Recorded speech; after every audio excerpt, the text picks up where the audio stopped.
तो गाइस, इंतजार खत्म। सीआईएल ने डिटेल एडवर्टीजमेंट जारी कर दिया है for the position of material management management trainee in CIL. ठीक है। 14 फरवरी इज द डेडलाइन। इस दिन से पहले आपको फॉर्म भर देना है।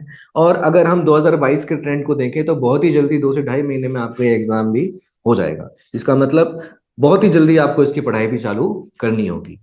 फॉर्म भरने से पहले आज के इस वीडियो में हम बात करेंगे एलिजिबिलिटी की। कि आखिर एलिजिबिलिटी क्राइटेरिया जो सीआईएल ने हमें अपने डिटेल एडवर्टीजमेंट में दिया है वो क्या है, उसको हम अच्छे से समझेंगे। ठीक है।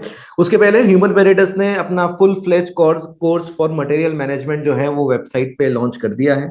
आपको इस वेबसाइट पे जाना है और उस कोर्स में पढ़ाई के लिए आपको क्या क्या रिसोर्सेज मिलेंगी वो सारी डिटेल आपको यहाँ पे मिल जाएंगी। इसका डिस्क्रिप्शन नीचे हमने डाल दिया है। इसके साथ साथ जो कॉन्टैक्ट नंबर यहाँ पे दिया हुआ है, डायरेक्टली कॉल करके आप हमसे डिटेल भी ले सकते हैं। ठीक है। तो रिक्रूटमेंट का जो डिटेल एडवर्टीजमेंट है वो ये है, और इसमें ही हमें जाके जो मटेरियल मैनेजमेंट है विच इज योर पोस्ट कोड 22, वहां पे इसी छोटी सी एलिजिबिलिटी क्राइटेरिया को हम लोग आज समझेंगे। ठीक है। तो गाइस, एलिजिबिलिटी क्राइटेरिया में इसेंशियल क्वालिफिकेशन तो जरूरी है ही, बट साथ में हम ये भी समझेंगे कि डिग्री का जो मोड है वो कितना मैटर करता है, या फिर जो एज क्राइटेरिया या अपर एज लिमिट है वो क्या है। ठीक है। फाइनल ईयर के स्टूडेंट्स जो है उनका स्टेटस क्या है, वो दे सकते हैं कि नहीं दे सकते। So we are going to talk about everything. Starts with the basic which is your essential qualification. ठीक है।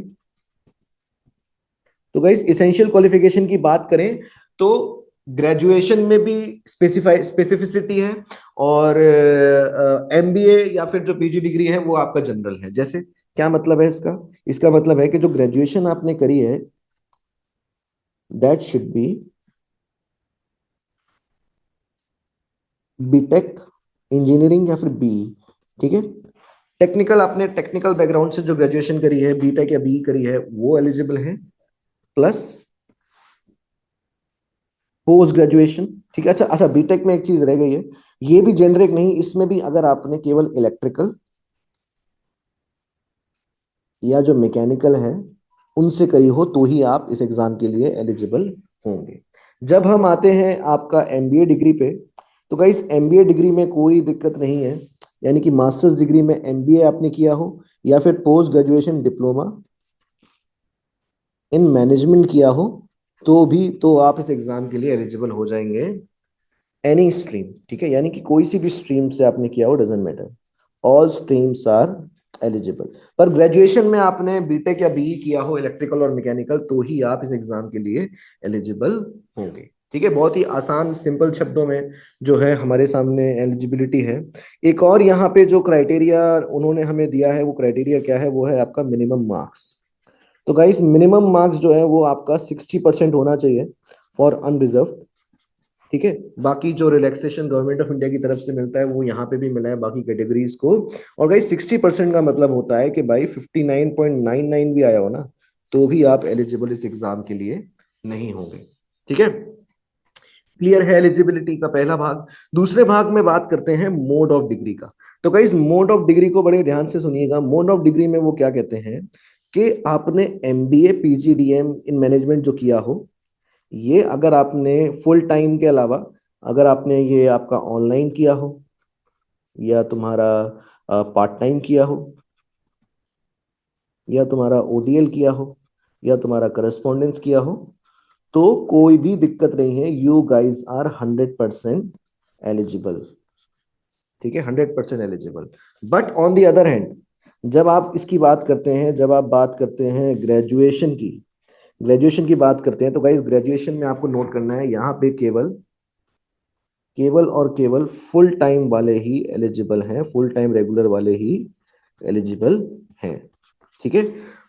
ODL online part time correspondents इस एग्जाम के लिए एलिजिबल गाइस नहीं होंगे। ठीक है। Not eligible, not eligible. ठीक है। क्लियर है ग्रेजुएशन की कहानी और एमबीए की कहानी? I think it is clear now. अगली चीज जो इस एग्जाम की बात करेंगे हम, वो बात करेंगे हम आपका अपियरिंग कैंडिडेट्स के लिए। तो अपियरिंग कैंडिडेट्स के लिए अच्छी बात यह है कि अपियरिंग कैंडिडेट्स भी इस एग्जाम के लिए एलिजिबल हो जाते हैं। यूजली यूजली पीएसयूज अलाउ नहीं करती हैं, बट यहाँ पे जो है सीआईएल ने बढ़िया काम किया है। सीआईएल ने बोला है कि कोई भी स्टूडेंट अगर फाइनल सेम में है, जहाँ पे सेमेस्टर सिस्टम है, या फिर फाइनल ईयर में है, या फिर फाइनल ट्रिमेस्टर में है, जो भी सिस्टम उस कॉलेज में प्रिवेल करता हो, उन सभी केसेस में that student will be eligible. ठीक है, that student will be eligible provided that जो डिग्री है आपकी, जो फाइनल रिजल्ट है आपका, फाइनल रिजल्ट जो है वो डॉक्यूमेंट वेरिफिकेशन या फिर फाइनल सिलेक्शन जो होगा डेट के पहले आपका जो है फाइनल रिजल्ट आ जाए। इसके अलावा जो criteria minimum eligibility, minimum marks का है, वो यहाँ पे भी आपका सूटेबल हो जाए, यानी कि आपका 60% जो है अनरिजर्व के लिए इसके ऊपर का आपका मार्क्स आया हो। एक और मतलब इसका ये निकलता है कि आपकी कोई भी बैकलॉग नहीं होनी चाहिए, नो बैकलॉग इज अलाउड। ठीक है, कोई भी बैकलॉग आपकी नहीं होनी चाहिए, then you will be eligible. So guys, अब बात करते हैं एज क्राइटेरिया की। तो एज के लिए साफ साफ उन्होंने हमें बताया है कि आपकी जो एज है that should be 30 years, upper age limit is 30 years age on 30th of September 2024। ठीक है, 30 साल होनी चाहिए 30 सितंबर 2024 के दिन या उसके पहले। This is for unreserved categories, and government of India की जो रिलैक्सेशन बाकी कैटेगरीज के मिलते हैं वो भी वहां पे मेंशन है। ठीक है, इसका मतलब क्या हुआ गाइस? इसका मतलब हुआ कि अगर आपकी एज 30 साल से एक दिन भी ज्यादा हो गई, लेट सपोज आपका बर्थडे 29 सितंबर को आता है and this is your age, then you will not be eligible for this exam. You will not be eligible for this exam. ठीक है, तो गाइस क्वालिफिकेशन से रिलेटेड हमने सारी बातें यहाँ पे कर ली, एंड आई होप आपको क्लैरिटी आ गई होगी। बाकी ह्यूमन पेरिटस के बाकी ह्यूमन पेरिटस के संग तैयारी करने के लिए you can visit the website of Human Peritus. यहाँ पे आपको कोर्स की सारी डिटेल्स मिल जाएंगी, what we are going to provide for your education, for your preparation, वो यहाँ पे आपको दिख जाएगा। एंड मोटा मोटा ब्रीफ उसका यही है कि first we are going to provide brief concise printed booklets for selected topics.